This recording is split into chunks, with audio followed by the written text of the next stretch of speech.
So we get to see some of the tactics that this genius uses. It was actually kind of interesting. He knew his opponent, he knew what his opponent knew of the area and took advantage of it. He created this bridge under the water so that while the guy would think the water would be too deep for him to cross over, he set it up so that once they were in position, they could just run straight over the water and attack and send them up for this ambush. I liked it. It created this interesting sort of situation where the enemy didn't know what was going on. And eventually both sides retreat.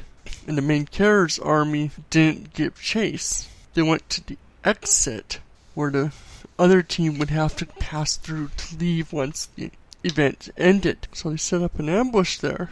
The other team shows up and is getting ready to charge when the sniper they set up shoots the enemy commander in the back of the head, giving them a chance as they charge in and wipe out a bunch of them. And it's about this point where they realize that something was wrong with the princess because she was heading off in the wrong direction. And she was looking for the main character, believing he was hurt. But what actually happened was, it's all set up by this other guy that wants to kill the princess because of what happened to his general. And he's the guy from the previous episode that had been set up to fail.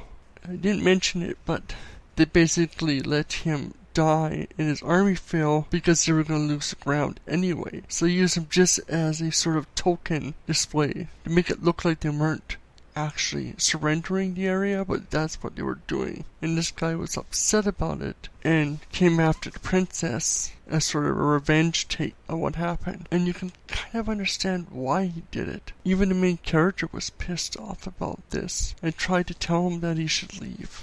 But the general had too much honor. He was supposed to be there and that's what he was going to do, even though he knew he was going to die. And it's sort of a situation where these guys are trying to kill the princess, but there's no real bad side. I don't even think the princess really knows what had happened fully, or even if she agrees with it. So you've got this interesting contrast to this interesting beginning and then that ending that deals with the consequences of the previous episode. So I'm really liking this series. It's an interesting take on the war and such things. So tell me, what do you guys think of it?